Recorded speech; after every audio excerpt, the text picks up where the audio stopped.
Assalamualaikum warahmatullahi wabarakatuh. Kali ini saya akan membahas mengenai materi tentang operasi pada matriks, di mana indikatornya adalah indikator dan tujuan pembelajarannya adalah siswa bisa memahami dan bisa mengerjakan operasi pada matriks. Di antaranya adalah operasi pada matriks itu yang pertama adalah penjumlahan dan pengurangan matriks, di mana penjumlahan pada matriks ini mempunyai beberapa sifat, di antaranya adalah sifat asosiatif, sifat komutatif, kemudian sifat identitas penjumlahan, dan sifat inverse penjumlahan.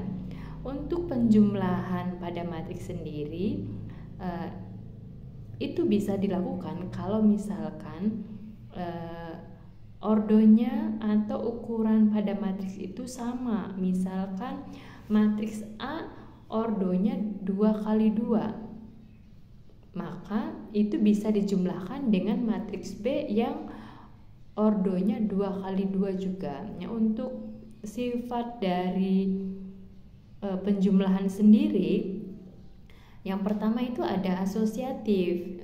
Asosiatif ini misalkan A plus B plus C itu akan sama saja dengan A plus B dijumlahkan terlebih dahulu, kemudian dijumlahkan dengan C. Kemudian ada sifat komutatif. Sifat komutatif ini sifat A ditambah B itu sama saja dengan atau sama dengan B ditambah A. Jadi matriks A ditambah matriks B itu akan sama saja dengan matriks B ditambah matriks A-nya. Kemudian ada sifat dari identitas. Sifat identitas itu ada O ditambah A sama dengan A ditambah O. Kemudian ada sifat dari inverse penjumlahannya, yaitu negatif matriks A ditambah matriks A itu sama saja dengan matriks A ditambah negatif matriks A. Nah, itu untuk penjumlahan matriks. Kemudian yang kedua ada perkalian matriks. Perkalian pada matriks ini ada dua, yaitu ada perkalian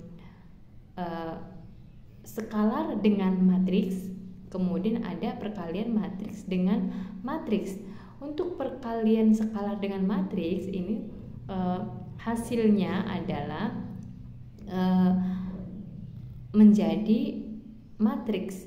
Kemudian kalau misalkan perkalian matriks dengan matriks, nah ini perkalian matriks dengan matriks ini tentu saja hasilnya adalah matriks itu sendiri.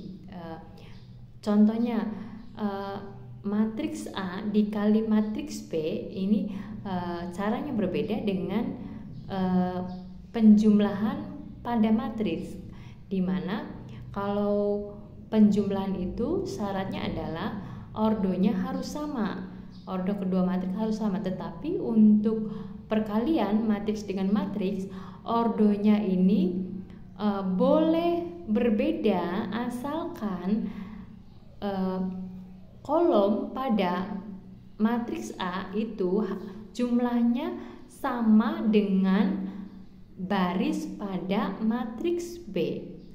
Untuk caranya sendiri itu bisa dikalikan antara baris matriks A dengan kolom pada matriks B, kemudian hasilnya dijumlahkan. Nah, untuk perkalian matriks dengan matriks ini ada sifat-sifat yang harus dipenuhinya juga. Di antaranya adalah sifat distributif kanan dan kiri, Kemudian masih ada beberapa sifat yang lainnya. Nah, untuk selanjutnya pada kesempatan kali ini juga saya membahas mengenai kesamaan dua buah matriks. Kesamaan dua buah matriks. Dua buah matriks dikatakan sama kalau misalkan nilai di setiap nilai di elemen tertentu itu hasilnya sama. Misalkan matriks A pada baris satu kolom satunya itu harus sama dengan matriks B pada baris satu kolom satunya juga. Begitu juga dengan baris 1 kolom 2 dan seterusnya. Jadi nilai pada setiap elemennya itu sama. Itu untuk kesamaan matriks. Kemudian ada lagi yaitu mengenai transpose matriks. Transpose matriks ini materinya tentang matriks A kemudian dirubah barisnya menjadi kolom atau kolomnya menjadi baris gitu, sehingga nanti menghasilkan matriks A transposnya. Nah, untuk kali ini pembahasannya materinya itu tentang operasi pada matriks itu. Di antaranya ada penjumlahan, kemudian perkalian, kemudian ada kesamaan dua buah matriks dan juga transpose matriksnya. Untuk kali ini cukup sekian. Assalamualaikum warahmatullahi wabarakatuh.